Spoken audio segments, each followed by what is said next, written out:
Hello friends, welcome to my channel. आज हम बात करने वाले हैं एशियन ग्रेनिटो इंडिया के बारे में। और ये मेरा इस पर सेकंड वीडियो है। इसके पहले कब वीडियो बनाया था वो भी मैं आपको दिखाने वाला हूँ, ठीक है। और वो टाइम पे क्या प्राइस था वो भी मैं दिखाने वाला हूँ, और अभी प्राइस क्या है इस पर तो हम अभी बात ही कर रहे हैं, ठीक है। और यहाँ पर इसका जो विकीपीडिया है पहले वो मैं पहले आपको दिखा देता हूँ, इसके बारे में थोड़ा डिटेल दे देता हूँ। उसके बाद हम इसका वेबसाइट देखेंगे, फिर उसके बाद उसके शेयर का एनालाइज करेंगे, फाइनेंशियल्स देखेंगे, फिर उस पर एक ओवरव्यू दे दूंगा मैं, ठीक है। तो पूरा वीडियो एंड तक देखो ताकि आपको शेयर के बारे में कंप्लीट नॉलेज आ जाए, कंप्लीट पता चले, ठीक है। और वीडियो अच्छा लगेगा, इन्फॉर्मेशन अच्छी लगेगी तभी चैनल को सब्सक्राइब करो। चलो बढ़ते हैं वीडियो में।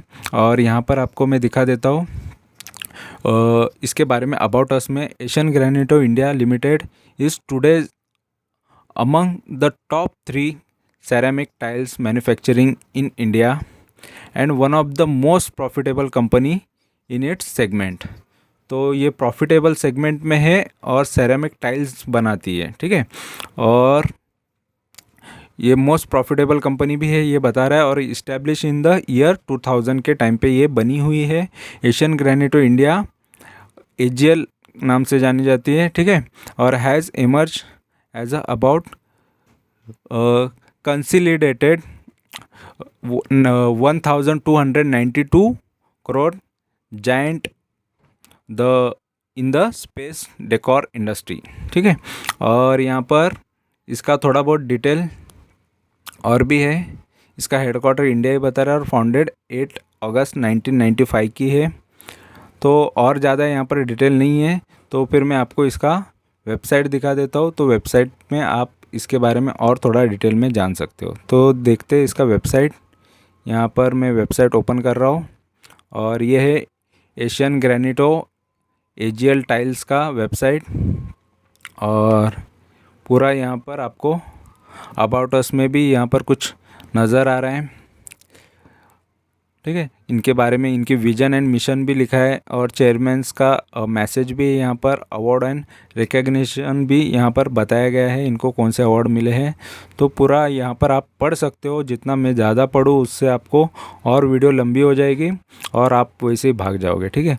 तो कम से कम जितना हो सकता है मैं उतना आपको फटाफट बताने की कोशिश करूँगा। तो इनके टॉप कलेक्शन देखो, ये पार्किंग के वर्टिफाइड ये बनाते हैं इस तरीके का। और मार्बल्स एंड कॉर्ड्स, ये मार्बल्स वगैरह जो भी है ये इनका ही काम है। फ्लोर टाइल्स, फ्लोर के टाइल्स इनका ही है, ठीक है। और यहाँ पर किचन टाइल्स ये भी इनके हैं। और ये बाथवेयर, बाथरूम के वेयर्स ये भी इनके ही प्रोडक्ट्स हैं, ठीक है। और इनके क्लाइंट्स कौन है देखो, पीवीआर में, रिलायंस में, शॉपर्स शॉप में, LT, ITC hotels, ONGC, Tata housing, Godrej, ठीक है। और ये कौन से, शपूर जी, पालम जी, एनसीसी, लोधा, और बंधन बैंक, एक्सिस बैंक, अदानी, जियो, कैफ़े कॉफ़ी डे, पिज़्ज़ा हट, एयरटेल, आगे रिलायंस द लीला होटल का है, ठीक है। और यहाँ पर एक छोटे से नाम इंडियन इंस्टीट्यूट ऑफ मैनेजमेंट यहाँ पर भी है, एनएससी, सीपीडब्ल्यूडी, और यहाँ पर भी कोई छोटा है सेंट्रल। ये नाम यहाँ पर क्लियरली नहीं दिखाई दे रहे, लेकिन देखो कितने इनके क्लाइंट्स हैं। तो यहाँ पर पूरे क्लाइंट्स के बारे में बताया। LIC भी है, नेक्सा भी है, सिनेपोलिस भी है। तो इतने लोगों का यहाँ पर जो बताया है ये इनके क्लाइंट है। तो क्लाइंट की कमी नहीं है इनके पास। तो बिज़नेस किनके साथ कर रही है ये देख लो, बड़े बड़े नाम है यहाँ पर। तो इनका बिज़नेस तो सेट है, ज़बरदस्त बिज़नेस है। तो जस्ट बिज़नेस सोच के ही आप अंदाज़ा लगा सकते हो कि ये कंपनी का डूबने के चांसेस नहीं है। कंपनी बहुत ज़बरदस्त है क्योंकि इनके क्लाइंट भी बहुत बड़े बड़े हैं और ये हमेशा इनका क्लाइंट से बिज़नेस इनको मिलता ही होगा, ठीक है। और यहाँ पर मैंने आपको प्रोडक्ट भी दिखा दिए और इसके बारे में थोड़ा डिटेल भी दे दिया, ठीक है। ये इनके जो फ्रंट पेज पे जो जो दिखा रहा है ये सब इनके प्रोडक्ट है, ठीक है। तो आप चाहिए तो पूरा डिटेल में एक बार वेबसाइट को पूरा पढ़ लो, देख लो, और भी डिटेल में मिल जाएगा। अगर इन्वेस्टमेंट करना ही है तो कंपनी के बारे में पूरा डिटेल होना चाहिए। चलो मैं आपको ये ओवरऑल थोड़ा बहुत यहाँ पर इसके बारे में डिटेल दे चुका हूँ। अभी मैं इसका थोड़ा शेयर एनालाइज करते हैं हम कि शेयर कैसा है, ठीक है। तो बढ़ते हैं इसका शेयर एनालाइज की तरफ। तो दोस्तों यहाँ पर मैंने ये मनी कंट्रोल पे इसका शेयर ओपन किया है और NSE BSE दोनों पर ये शेयर आपको नज़र आएगा, ट्रेडिंग कर सकते हो इस पर, ठीक है। तो NSE BSE पे भी ट्रेडिंग होता है डायरेक्ट, और फ्यूचर ऑप्शन में नहीं है ये, यहाँ पर जो भी है उसी पे ट्रेड होता है ये, ठीक है। और यहाँ पर 107 का अभी भाव चल रहा है, 107.95 का, और 96 का इसने लो मारा था, ठीक है। 96 का लो था और 176 का इसका हाई है। तो हाई से ये ज़बरदस्त गिर चुका है, यहाँ पर आपको ये नज़र आ रहा है, ठीक है। बहुत गिरा है ये शेयर, लगभग यहाँ पर 70 रुपये पकड़ के चलो कि 70 रुपये तो गिर चुका है ये, ठीक है। तो अभी ये 96 का ये लो के आसपास है, और ये उतना जाएगा या लो तोड़ेगा, ये सारी चीज़ें हम देखेंगे। और जब मैंने इसका वीडियो डाला था तब उसका प्राइस क्या था ये भी मैं आपको तुरंत अभी दिखा देता हूँ। तो ये है वो वीडियो, ठीक है। तभी 123 का प्राइस था और अभी 107 का है। तो क्या गड़बड़ हुई, क्या शेयर ख़राब है या क्या हो गया, तो आपने तो कंपनी का ओवरऑल वेबसाइट मैंने आपको दिखा दिया। तो क्या चेंजेस आए क्या नहीं, इस पर हम आगे बात करेंगे। तो यहाँ पर एशियन ग्रैनिटो का यहाँ पर देखो, मैं यहाँ पर सेम टाइटल ही इसी तरीके के टाइटल दे देता हूँ। और यहाँ पर 691 लोगों ने देखा है, उनको मैं शुक्रिया करूँगा, क्योंकि देखो ये 2 फरवरी को डाला था वीडियो, और 1-1.5 महीने के अंदर जिन लोगों ने देखा है उनको उनका शुक्रिया, बहुत बहुत धन्यवाद। क्योंकि यहाँ पर कोई अट्रैक्टिव या लालच दिखाने वाली चीज़ें नहीं बताता, सिंपल एक सादा टाइटल दे देता हूँ स्टॉक टॉक के बारे में। और यहाँ पर कोई मल्टीबैगर शेयर है, ऐसा शेयर है, वैसा शेयर है, ऐसा नहीं बताता। फिर भी लोग जिन्होंने देखा, इसीलिए मैं उनको थैंक्स कहना चाहूँगा, क्योंकि मोस्ट ऑफ लोग लालच में आके शेयर वीडियो देखते हैं और तभी उसी के पास अट्रैक्ट होते हैं और उन्हीं के पास ज़्यादा से ज़्यादा लोग जाते हैं। लेकिन यहाँ पर मेरा कोई ऐसा इंटेंशन नहीं रहता कि मैं लोगों को सिर्फ लालच की वजह से खींच के लाऊं। मेरा जो है कि मैं किसी शेयर में इन्वेस्ट कर रहा हूँ तो जस्ट वो शेयर को देख के आए, क्योंकि ये शेयर मेरे इन्वेस्टमेंट का पार्ट होता है, क्योंकि इसमें मेरा खुद के पोर्टफोलियो के शेयर होते हैं। तो जस्ट ये शेयर के बारे में बात कर रहा हूँ, इसी वजह से लोग अगर आते हैं तो वो मैं उनको जेन्युइन मानता हूँ, क्योंकि वो इन्वेस्टमेंट के हिसाब से आ रहे हैं, वो लालच के हिसाब से नहीं। लालच के हिसाब से आने वालों के लिए बहुत सारे चैनल बने हैं, वो वहीं पर भटके रहे, वहीं पर घूमे तो ही वो अच्छा लगता है, ठीक है। तो फिलहाल यहाँ पर जस्ट वो यहाँ पर आए देखने, वो उनका शुक्रिया। और यहाँ पर अभी देखो वहाँ से ये प्राइस अभी और नीचे गिरा है, तो यहाँ पर 107 हुआ है। तो इसके पीछे की वजह पहले जानेंगे, ठीक है, क्यों गिरा है क्या है। तो इसके पीछे सेल्स रीज़न है या ग्लोबल इम्पैक्ट रीज़न है, तो ये सारी चीज़ें हम देखेंगे, ठीक है। मेन तो ग्लोबल इम्पैक्ट सभी पे पड़ा है, सभी शेयर पे पड़ा है, क्योंकि ग्लोबल में जो भी मार्केट गिर रहा है, ग्लोबल मार्केट गिर रहा है, और उसके पीछे की एक ही वजह है रशिया यूक्रेन का युद्ध जो चल रहा है, वॉर चल रहा है, झगड़े चल रहे हैं। तो और वॉर तो चालू ही है, तो उस वजह से ये बहुत सारी कंपनीज़ के शेयर गिर गए, ग्लोबल मार्केट के शेयर्स गिर गए। मतलब ग्लोबली जो भी शेयर्स है या शेयर मार्केट है वहाँ का पूरा गिर चुका है, ग्लोबल मार्केट गिर चुका है। तो यहाँ पर इंडियन मार्केट क्यों नहीं गिरेगा। तो एशियन मार्केट भी गिरा है, तो सभी यूरोपियन मार्केट गिरे हैं, इस वजह से यहाँ के भी शेयर्स गिर चुके हैं। तो ये एक मेन रीज़न होता है। और दूसरा एक रीज़न होता है कि कंपनी के परफॉर्मेंस। तो परफॉर्मेंस भी मैं आपको आगे दिखाने वाला हूँ, तो आगे देखो, एंड तक देखो, ताकि आपको कंप्लीट समझे। एक ही बार देखना है, सही से इन्फॉर्मेशन लो तो ही आपको कुछ फ़ायदा होगा लाइफ में आगे। यहाँ पर वन टाइम एक ही टाइम में देखने के बाद आपको पूरा कंपनी के बारे में पता चलेगा कि उसमें क्या करना है। आधा देखोगे, आधा आधा नॉलेज लगोगे, आधे ही रह जाओगे, ठीक है। तो एंड तक देखो, जिससे आपको एक ही टाइम में पूरा कंपनी के बारे में पता चले। इससे भी ना पता चले तो कोई आपको और भी अच्छे डिटेल में दे रहा है तो वहाँ पर जाके देखो, लेकिन एक ही टाइम में देख लो। पहले कोई नए व्यूअर है तो कम से कम एक बार देख लो, सही से आपको समझ में आता है। तो नहीं समझ में आता है तो आपके लिए कोई और बेटर चैनल है, तो वहाँ से आप जुड़ के वहाँ की इन्फॉर्मेशन ले सकते हो। तो फिलहाल मैं यही कोशिश करता हूँ कि यहाँ पर जिसको ज़्यादा उसको टेक्निकल नॉलेज नहीं है उसको भी सही से समझ में आए, वही मैं सिखाने की कोशिश करता हूँ कि उसको भी समझ में आए। हर छोटे से बड़े लोगों को, सभी को समझ में आए। बड़े लोगों को तो समझने की कोई दिक्कत नहीं आ सकती, लेकिन जो छोटे होते हैं, जो नए नए स्टार्ट होते हैं, जिनको कुछ पता नहीं होता मार्केट का, उनको भी ये सारी चीज़ें अच्छे से समझ जाए, वही मैं कोशिश करता हूँ, ठीक है। तो यहाँ पर देखो, स्ट्रेंथ की बात करेंगे तो नो स्ट्रेंथ है। स्ट्रेंथ मतलब ये कंपनी में पॉजिटिव चीज़ें हैं, ताकत है कि कौन सी है, तो राइजिंग नेट कैश फ्लो अच्छा आ रहा है कंपनी में, पैसे का आवन जावन अच्छा हो रहा है, ऑपरेटिंग एक्टिविटीज़ अच्छी हो रही है, पैसा आना जाना होना चाहिए, तो ये एक अच्छा है। ये 9 में से 1 बताया है। वीकनेसेस 4 बताया, तो 4 वीकनेसेस में कौन से बताया कि companies with a growing cost year on year for long term project, मतलब कंपनी जो लॉन्ग टर्म के प्रोजेक्ट है, 1 साल 2 साल 3 साल बाद के प्रोजेक्ट के लिए अभी से पैसा खर्चा कर रही है, कॉस्ट कर रही है, तो ये एक थोड़ा नेगेटिव में वीकनेसेस में पकड़ा जाता है। बट वो फ्यूचर में जाके प्रॉफिट ही होता है, उसका फ़ायदा ही होता है, बट ये अभी के कॉस्टिंग में दिखता है, तो ये एक नेगेटिव चीज़ होती है। और अपॉर्चुनिटी 5 बताया, जिसमें बोल रहा है कि कंपनी का जो पी है वो सस्ता आ रहा है 3 और 5 साल के मुकाबले, मतलब ये 3 या 5 साल पहले भी देखते तो इसका पी जो होना चाहिए वो भाव में आज ये मिल रहा है, मतलब 6 रुपये का पी। तो मैं आपको ये बता दूं, जितना पी सस्ता होगा वो कंपनी में बहुत अपॉर्चुनिटी होती है, वो आगे जाके मल्टीबैगर या बहुत ज़्यादा करने की, क्योंकि 6 रुपये का पी आ रहा है, उसको 50 होना है, 80 होना है, 90 होना है, तो उसका पी जितना महंगा होते जाएगा उतना ये शेयर का भाव भी बढ़ेगा। मतलब इसीलिए बोलता हूँ कि जिसका पी ज़रा सस्ता है वो आगे जाके बहुत बढ़ सकता है, ठीक है।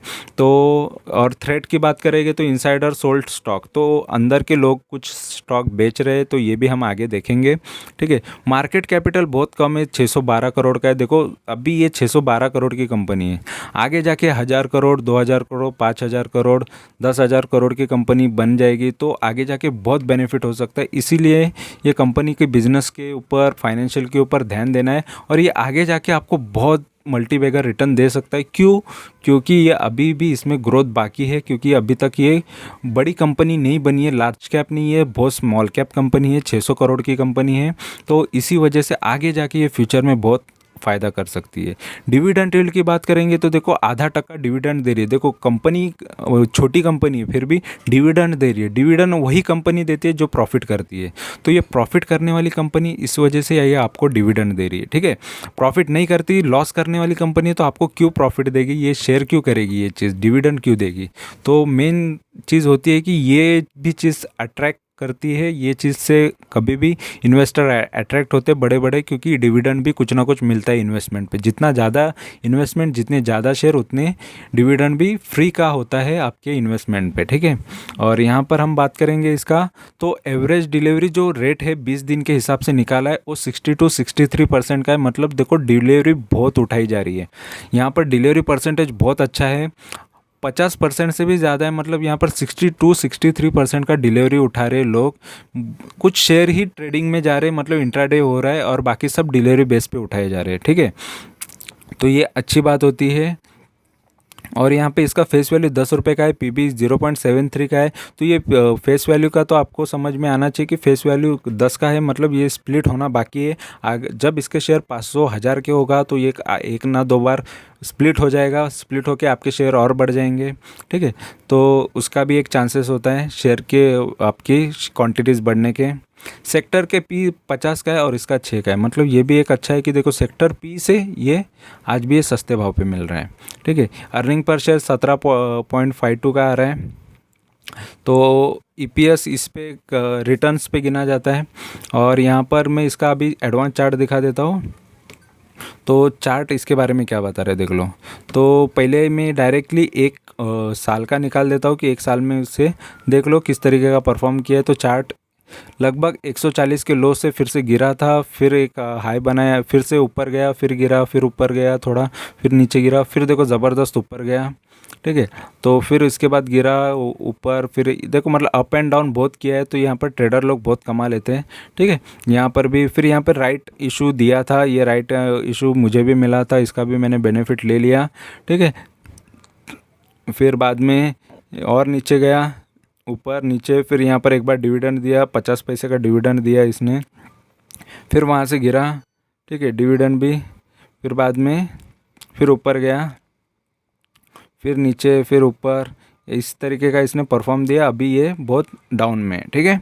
तो फिलहाल ये पूरा देखो कब से पूरा यहाँ से ये जो हाई था वहाँ से ये नीचे साइड ही दिख रहा है, एक साल के लो के ऊपर है, ये ऑलरेडी लो पे ही है, ठीक है। और यहाँ पर इसका 5 साल का देखेंगे तो 5 साल के भी लो के आसपास ही नज़र आ रहा है, क्योंकि देखो यहाँ पर 5 साल पहले इसका भाव था 310 का हाई मारा था इसने, फिर उसके बाद एक बड़ा हाई मारा था इसने लगभग 521 का। 521 से ये डाउन आया, देखो तब से गिरते आया है, मतलब 2018 से ये गिरते आया, फिर गिरने के बाद थोड़ा सा ऊपर गया, फिर डाउन, फिर मतलब इसके चार्ट यहाँ पर देख लेने चाहिए कि किस तरीके का इसने लाइफ टाइम में परफॉर्मेंस किया है। तो उसके बाद थोड़ा ऊपर जाके फिर अभी ये डाउन साइड में है, मतलब यही भाव के रेंज में ये जो 2019 में था, 2020 में था, वही भाव के आसपास ये आज भी नज़र आ रहे। 2020 में तो मोस्ट ऑफ इसके वजह से प्रॉब्लम हुआ था कि कोविड के वजह से, तो कोविड के वजह से बहुत सारे कंपनीज़ के शेयर गिरे थे, लेकिन ये आज भी गिरा हुआ है, बहुत गिरा है। और यहाँ पर इसका मैक्स की बात करेंगे तो इसने देखो 2007 से इसने मार्केट में आया है और तब से देखो किस तरीके का परफॉर्म किया है। तो एक टाइम पे ये 10 रुपये का भी आया हुआ था, लेकिन 2007 के टाइम पे ये लगभग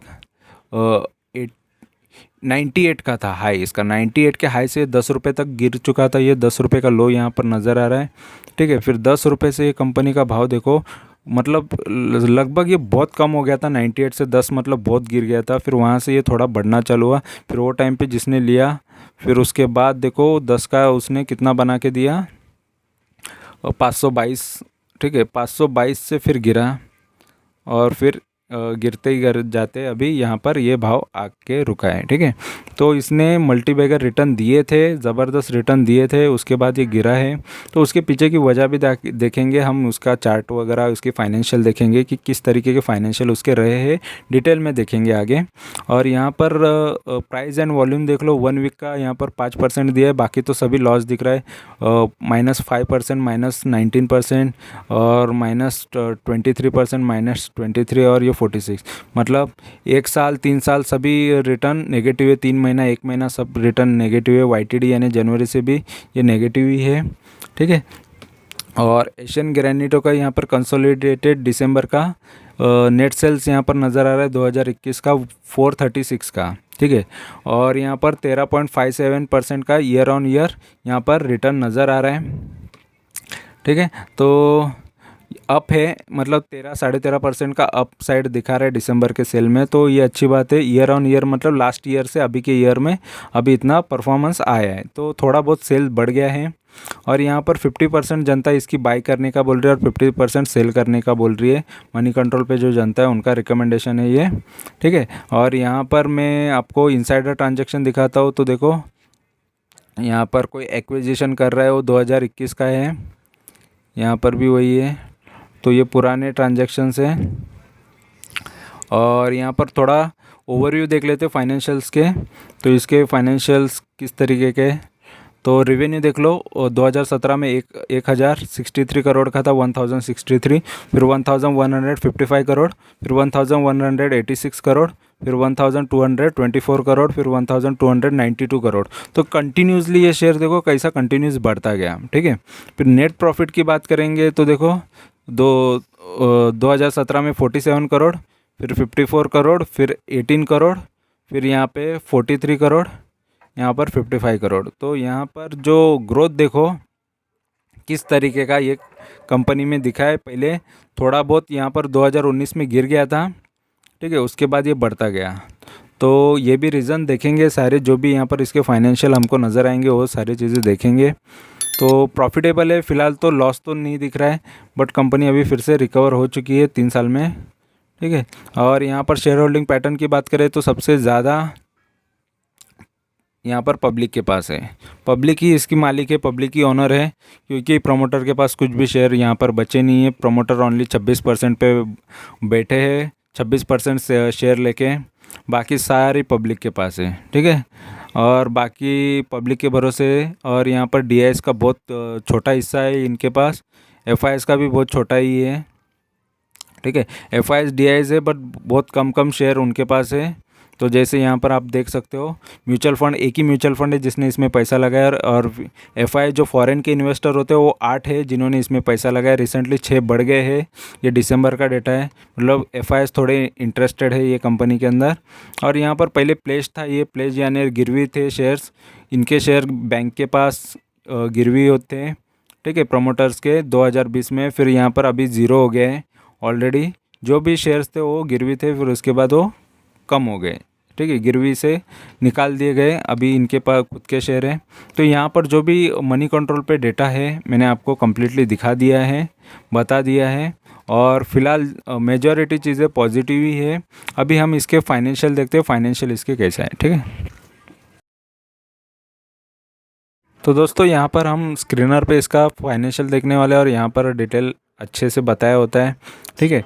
तो सबसे पहले इसके प्रॉज एंड कॉन्स देखेंगे, पॉजिटिव नेगेटिव चीज़ें देख लेंगे इसमें क्या है कंपनी में। और कंपनी हैज़ रिड्यूस डेप, ऐसा प्रॉज में बता रहा है, मतलब पॉजिटिव बता रहा है। तो रिड्यूस डेप मतलब कर्जा कम किया है कंपनी ने, और stock is trading 0.91 times it's book value. और तो यहाँ पर इसका बुक वैल्यू देख लो, बुक वैल्यू 119 का है और करंट प्राइस इसका 108 का है। तो बुक वैल्यू जो है आज भी वो बुक वैल्यू ज़रा ज़्यादा होना चाहिए, ठीक है। तो अच्छा है, ट्रेडिंग जो स्टॉक ट्रेडिंग कर रहा है तो बुक वैल्यू से 0.91 टाइम्स इट्स बुक वैल्यू से ट्रेड कर रहा है, ठीक है, स्टॉक।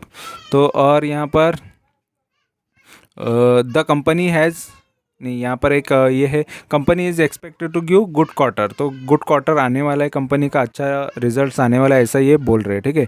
अभी कॉन्स की बात करेंगे तो the company has deliver a poor sales growth. तो पुअर सेल्स ग्रोथ देखो, ये एक रीज़न होता है किसी भी शेयर का गिरने का, सेल्स ग्रोथ खराब आ रहा है 5 साल से, ऐसा ये बोल रहे। तो 5 साल से अगर कंपनी का सेल्स ही खराब है तो फिर उसमें वो शेयर कैसा बढ़ेगा। तो सेल्स ग्रोथ थोड़ा सा ख़राब चल रहा है इसका 5 साल से, ठीक है। मतलब 5.39 के परसेंटेज से सेल्स हो रहा है, बट ऐसा नहीं है कि यहाँ पर नेगेटिव सेल्स आ रहे हैं, माइनस में तो नहीं है सेल्स, यहाँ पर ग्रोथ थोड़ा कम है, ठीक है। प्रमोटर होल्डिंग इज़ लो, तो ये एक है कि प्रमोटर होल्डिंग भी लो है, ये नेगेटिव चीज़ है। 26 का परसेंट हमने देखा यहाँ पर मनी कंट्रोल पे, मैंने आपको डिटेल में दिखा दिया है। और company has low return on equity, return on equity बहुत कम मिल रहा है, 3 साल से रिटर्न बहुत कम मिल रहा है, यहाँ पर ऐसा बता रहा है 8.19 का। Dividend payout has been low at 5.54% of profit over last 3 साल से इसका जो डिविडेंड बता रहा है पे आउट तो कम है, बहुत कम दे रहा है डिविडेंड पे आउट, तो इस वजह से ये नेगेटिव बता रहा है। और promoter holding has increase over last 3 years, ठीक है। डिक्रीज, इंक्रीज तो नहीं हुआ, डिक्रीज तो 6% से कम हुआ है। पहले यहाँ पर समझ लो कि ये 32 होगा, तो 32 से ये 26 हुआ है, तो 6% डाउन हुआ है 3 साल के अंदर ही, ठीक है। तो मैंने आपको दिखा दिया था कि पहले जो जब उनका प्लेज था, तो प्लेज होने के टाइम पे या गिरवी था, वो टाइम पे थोड़ा शेयर्स इनके पास थोड़े क्वांटिटीज़ ज़्यादा थे, होल्डिंग ज़्यादा था, फिर उसके बाद ये कम हुआ और कर्जा भी कम हुआ उनका, कर्जा यानी उनका गिरवी रखा हुआ था शेयर, उन्होंने छुड़ा लिए, ठीक है। तो कुछ भी नहीं है उनके पास अभी गिरवी में। और यहाँ पर क्वार्टरली रिजल्ट्स की बात करेंगे तो देखो 2019 से 2021 तक बताया है, पूरा दिसंबर के 2021 तक। तो क्वार्टरली 3-3 महीने के रिजल्ट्स है ये।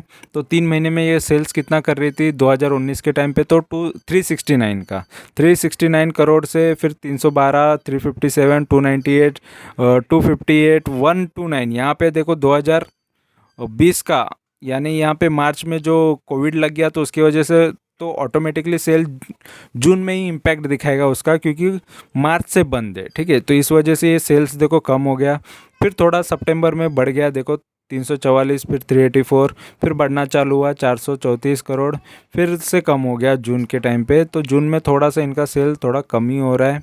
और फिर उसके बाद देखो सितंबर में बढ़ा 376, फिर 437, ठीक है। एक्सपेंसेस देखो उसके मुकाबले 345 करोड़ का एक्सपेंसेस कर रही थी वो टाइम पे, फिर 24 करोड़ का प्रॉफिट बच रहा था, फिर यहाँ पर 7% का प्रॉफिट मार्जिन बच रहा था, ठीक है। और यहाँ पर ये देख लो ऑपरेटिंग प्रॉफिट मार्जिन है ये। और यहाँ पर देख लो एक्सपेंसेस 278 करोड़ का 2019 के जून में किया, फिर 34 करोड़ का प्रॉफिट, फिर 11% का यहाँ पर प्रॉफिट मार्जिन मिल रहा था। फिर उसी हिसाब से देख लो एक्सपेंसेस पूरे दिखाया है यहाँ पर, फिर प्रॉफिट कितना बच रहा था देखो, फिर 29 करोड़, 34 करोड़, 21, फिर यहाँ पर प्रॉफिट कम हुआ, फिर यहाँ पर 41 करोड़, 49, फिर 41, 25, 33, अभी 37 करोड़ का प्रॉफिट किया है दिसंबर में इसने, ठीक है। तो प्रॉफिट मार्जिन भी देख लो, सबसे ज़्यादा मार्जिन यहाँ पर 13% का ही यहाँ पर नज़र आ रहा है। उसके बाद यहाँ पर सभी मार्जिन कम बता रहे प्रॉफिट मार्जिन, तो यहाँ पर 8% का अभी रिसेंटली दिसंबर का प्रॉफिट मार्जिन है। अदर इनकम भी ये कुछ कमाता है, तो ये 2 करोड़ का यहाँ पर कमा रहा था, फिर 1 करोड़, 1 करोड़, 2 करोड़, 0, 0, 1 करोड़, फिर अभी देखो बीच में 39 करोड़ का अदर इनकम था इसका सितंबर के इसमें तो, और बाद में 1 करोड़ का अभी दिसंबर में किया। तो यहाँ पर प्रॉफिट भी देखो सितंबर में ही ज़्यादा नज़र आएगा क्योंकि अदर इनकम की वजह से यहाँ पर 54 करोड़ का नेट प्रॉफिट नज़र आ रहा है, और यहाँ पर 18 करोड़ का नेट प्रॉफिट दिसंबर क्वार्टर में नज़र आ रहा है। और स्टार्टिंग से ये 6 करोड़, 11 करोड़, 13 करोड़ इस तरीके का, बीच में एक बार लॉस किया था जून का, और जून का तो आप समझ सकते हो कि मार्च से जून तक इसका थोड़ा बहुत सेल्स डाउन हो गया था क्योंकि कोविड टाइम था। तो कोविड टाइम को सभी को माफ़ कर देना चाहिए। उसके बाद देखो 20 करोड़, 25 करोड़, यहाँ पर जून में ये थोड़ा बहुत सेल कम ही कर रहा है लेकिन यहाँ पर प्रॉफिट में ही है, ठीक है। तो अभी हम इसका प्रॉफिट एंड लॉस देखेंगे। तो प्रॉफिट एंड लॉस में पूरा 2007 से ये डेटा आप यहाँ पर बताया है, 2007 से 8, फिर यहाँ पर 8 के बाद डायरेक्ट 2013 से बताया है। तो जब से डेटा है हम यहाँ पर पूरा देख लेंगे।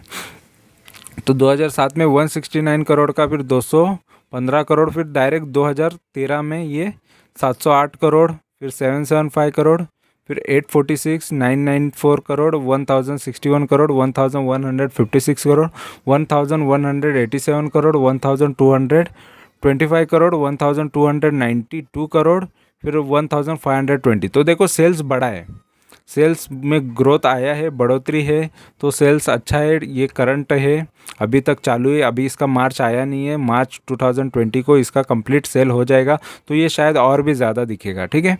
एक्सपेंसेस देखो यहाँ पर 129 करोड़, 162 करोड़, फिर बाद में देखो एक्सपेंसेस ज़्यादा बढ़ने चालू हो गए, 639, 712। तो एक्सपेंसेस जितने ज़्यादा हो गए तो प्रॉफिट कम बचता है। तो यहाँ पर देखो एंड में यहाँ पर 1383 करोड़ का एक्सपेंसेस, मतलब एक्सपेंसेस भी ज़्यादा हो रहे थे, तो उसके वजह से प्रॉफिट देखो कितना बच रहा था, 40 करोड़, 54 करोड़, 70 करोड़, 63, 60, 91 करोड़, यहाँ पे 127 करोड़ का प्रॉफिट किया, 139 करोड़ का प्रॉफिट किया, फिर बाद में देखो कम होते होते फिर यहाँ पर 136 और 137 करोड़ का प्रॉफिट कर रही है।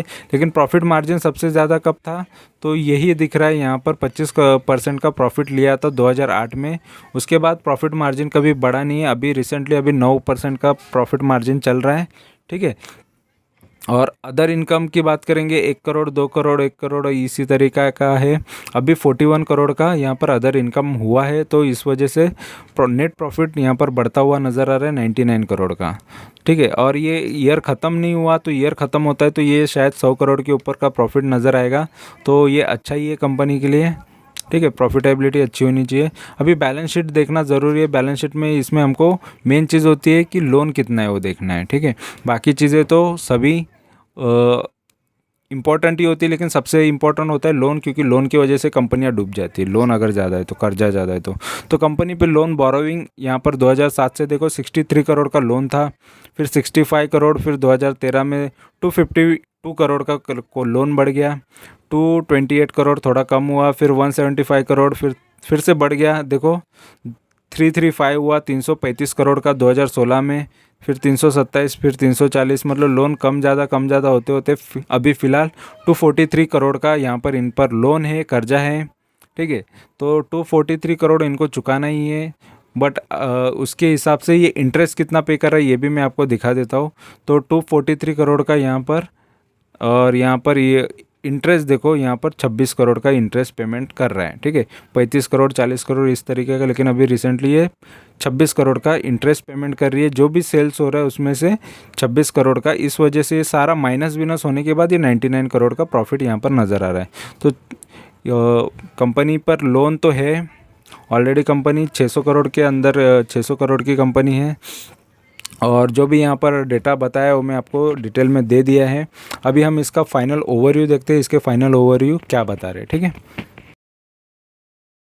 तो दोस्तों टिकर टेप पे हम इसका फाइनल ओवरव्यू देखने वाले हैं, और टिकर टेप के बारे में बता दूं कि यहाँ पर मोस्ट ऑफ लोग ये यहाँ पर देखने आते हैं कि इसका इन्वेस्टमेंट चेकलिस्ट देखते हैं, और ये ज़रूरी होता है कि इसका intrinsic value, return versus FD, dividend return देती है कि नहीं, ये ओवरव्यू फटाक से देख लेते हैं लोग, और उसके हिसाब से भी इन्वेस्टमेंट करना है या नहीं करना है ये डिसाइड करते हैं। ठीक है, तो ये भी मैं खुद भी देखता हूँ और ये मैं आपको यहाँ पर दिखा देता हूँ कि इसमें देखो इन्वेस्टमेंट चेकलिस्ट में इंट्रिंसिक वैल्यू क्या होता है कि इंट्रिंसिक वैल्यू मतलब कि कंपनी का जो भाव है आज भी ये मार्केट भाव से कम में आ रहा है कि नहीं, तो ये पॉजिटिव है, इसका मतलब ये आज भी कम भाव में मिल रहा है। ये जो भाव होना चाहिए उससे आज ये कम भाव में मिल रहा है। समझ लो इसका 200 भाव होना चाहिए लेकिन ये आज 107 पे है, मतलब अभी भी अपॉर्चुनिटी है।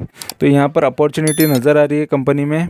ठीक है, और रिटर्न वर्सेस एफडी की बात करेंगे तो यहाँ पर रिटर्न वर्सेस एफडी बहुत अच्छा है, ऐसा ये बता रहा है। रिटर्न्स इसने अच्छे दिए हैं, तो ये मैं आपको प्राइस चार्ट में दिखा दूंगा कि रिटर्न्स कैसे दिए। एफडी से बेटर रिटर्न देता है ये यहाँ पर बता रहा है। डिविडेंड रिटर्न यहाँ पर अट्रैक्टिव नहीं बता रहा है, लेकिन डिविडेंड देती है कंपनी, आधा टके का तो देती है लेकिन अट्रैक्टिव नहीं है, ज़्यादा नहीं दे रही है। ठीक है, ये इसका कहना है। और यहाँ पर एंट्री पॉइंट यहाँ पर अच्छा बता रहा है, ओवरबॉट जोन में नहीं है, इसको खरीद सकते हैं ऐसा ये बता रहा है। ठीक है, अभी भी ये खरीदने लायक है, ओवरबॉट में नहीं है। ठीक है, और नो रेड फ्लैग मतलब कंपनी के डूबने के चांसेस नहीं यहाँ, यानी आप इसमें इन्वेस्ट करके बिंदास रह सकते हो। ठीक है, और यहाँ पर ये स्मॉल कैप में आती है और ये मॉडरेट रिस्क है। मॉडरेट रिस्क मतलब मीडियम रिस्क है। ये निफ्टी से 2 पौने 2 या 2.5 या पौने 3% ये या पौने 3 गुना ये वॉलेटाइल होता है। उतना वॉलेटिलिटी इसकी निफ्टी से थोड़ा ज़्यादा है, ऐसे ये बता रहे हैं। ठीक है, और ऑलरेडी इसका मैं ये दिखा देता हूँ प्राइस चार्ट। ठीक है, जो मैंने ऑलरेडी इस मनी कंट्रोल पे भी थोड़ा बहुत दिखा दिया था इसके परसेंटेज, लेकिन यहाँ पर 1 वीक के रिटर्न्स देख लो, 5.6% का रिटर्न इसने दिया है। 1 महीने के रिटर्न देख लो इसके, पौने या 5.5% या 4.5% इसने रिटर्न दिए है। 4.5% का रिटर्न इसने माइनस में है, मतलब नेगेटिव रिटर्न है, लॉस है ये। और यहाँ पर 1 साल की बात करेंगे तो 23% का लॉस है यहाँ पर। ठीक है, 1 साल वाला 23% का लॉस करता है, अगर इन्वेस्ट करके रखता तो लॉस करता है, यानी उसकी पोजीशन लॉस में दिखती है। ठीक है, और यहाँ पर 62% का यहाँ पर 5 साल का लॉस होता है, 62%। ठीक है, और इसका मैक्स की बात करेंगे तो मैक्स में थोड़ा प्रॉफिट होता है यहाँ पर, इस वजह से बता रहा है। और ये रिटर्न वर्सेस एफडी यही होता है कि बेटर रिटर्न, क्योंकि ऑलरेडी इसने लॉन्ग टर्म में भी अच्छे रिटर्न दिए इस वजह से। ठीक है, क्योंकि इसमें इन्वेस्ट करके पहले से रखते हैं तो वो टाइम पे आपको अच्छा खासा प्रॉफिट मिल जाता। और यहाँ पर एसआईपी करने वाले को यहाँ पर लॉस ही होता है। यहाँ पर 45% का तो लॉस पकड़ के चलो कि एसआईपी भी करते तो भी लॉस में ही जाते, क्योंकि ये डाउन साइड चल रहा है, ऊपर साइड नहीं जा रहा है। ठीक है, तो फिलहाल यहाँ पर जो भी बताया प्राइस चार्ट पे और बाकी डिटेल बताई मैंने आपको कंप्लीट बता दिया है। और बाद में आपका डिसीज़न होता है कि इसमें इन्वेस्ट करना है नहीं करना है, लेकिन मैं बता दूँ कि ये मेरे इन्वेस्टमेंट में से है, मेरे पोर्टफोलियो में से है, और इस पर मैं प्रॉफिट ज़रूर निकालूंगा। फिलहाल ये 10-20% जब से मैंने बताया था तब से थोड़ा गिरा है, और उसके पीछे की वजह तो आपको पता ही है कि जो रशिया यूक्रेन का युद्ध चल रहा है उसकी वजह से तो ओवरऑल मार्केट गिरा है, बहुत सारी कंपनीज़ के शेयर गिरे हैं। और इसीलिए ये बाइंग अपॉर्चुनिटी सभी शेयर्स के लिए है कि बहुत सारे कंपनीज़ के शेयर गिरे हैं तो लेना चाहिए। फिलहाल तो मैं आज भी लेता हूँ शेयर, जब भी शेयर्स गिरते हैं तो मैं लेता ही हूँ, इन्वेस्ट करता ही हूँ। तो फिलहाल आपको भी लगे, अगर नए इन्वेस्टर्स है तो उनको लगा है कि ये इसमें लेना चाहिए तो आप इसमें इन्वेस्ट करके चल सकते हैं, आपकी मर्ज़ी होती है। यहाँ पर मैं जस्ट अपना खुद का व्यू बता रहा हूँ और मेरा खुद का इन्वेस्टमेंट बता रहा हूँ। और यहाँ पे मैं बता दूँ कि यहाँ से मैं इसके 40% से ज़्यादा के रिटर्न एक्सपेक्ट कर रहा हूँ, 40-45%। तो आपकी मर्ज़ी है, अगर आप यहाँ से इन्वेस्ट करोगे तो 40-45% यहाँ से ऑटोमेटिकली बढ़ता हुआ नज़र आएगा, क्योंकि ये गिरा भी उतना है इस वजह से। ठीक है, तो इन्फॉर्मेशन अच्छी लगी है तो चैनल को ज़रूर सब्सक्राइब करो। ठीक है, और टेलीग्राम चैनल भी है, उसको भी ज्वाइन कर सकते हो। टेलीग्राम चैनल को इसलिए ज्वाइन करना है, अगर मैं इसको ये शेयर को जिस दिन निकालूंगा उस दिन पहले अपडेट टेलीग्राम चैनल पे आता है, उसके बाद मैं उसके बारे में वीडियो बनाता हूँ कि मैंने प्रॉफिट बुकिंग कर लिया। ठीक है, लेकिन उससे पहले मैं टेलीग्राम पे बता देता हूँ। लोग ज़्यादा टेलीग्राम चैनल पर इसलिए ज्वाइन नहीं करते क्योंकि रोज़ के अपडेट्स नहीं आते, क्योंकि रोज़ मैं तो जब लूँ या जब मैं इन्वेस्ट करूँ तो ही मैं डालता हूँ, या जिस दिन बेचूँ उस दिन मैं उसके बारे में बताता हूँ। मोस्ट ऑफ लोगों को एवरीडे कॉल्स चाहिए, एवरीडे ये चाहिए, इस वजह से टेलीग्राम। लेकिन यहाँ पर जो सब्सक्राइब करेंगे उनमें पेशेंस ज़रूर होगा, क्योंकि ये शेयर बढ़ने में टाइम लगेगा, और जब बढ़ेगा तब मैं इसके बारे में बता दूंगा। या कोई भी शेयर जो भी मैं प्रॉफिट करता हूँ उसके बारे में बताते ही रहता हूँ। तो मेरे जितने भी पोर्टफोलियो के शेयर है उसके बारे में मैंने यूट्यूब पे डाला ही हुआ है, मेरे चैनल पे डाला हुआ है, तो आप वो भी इन्फॉर्मेशन देख सकते हो। ठीक है, और इन्फॉर्मेशन अच्छी लगी है तो चैनल को ज़रूर सब्सक्राइब करो, दोस्तों के साथ शेयर करो, लाइक करो, कमेंट करो। Thank you very much for watching my video. Thank you, bye bye.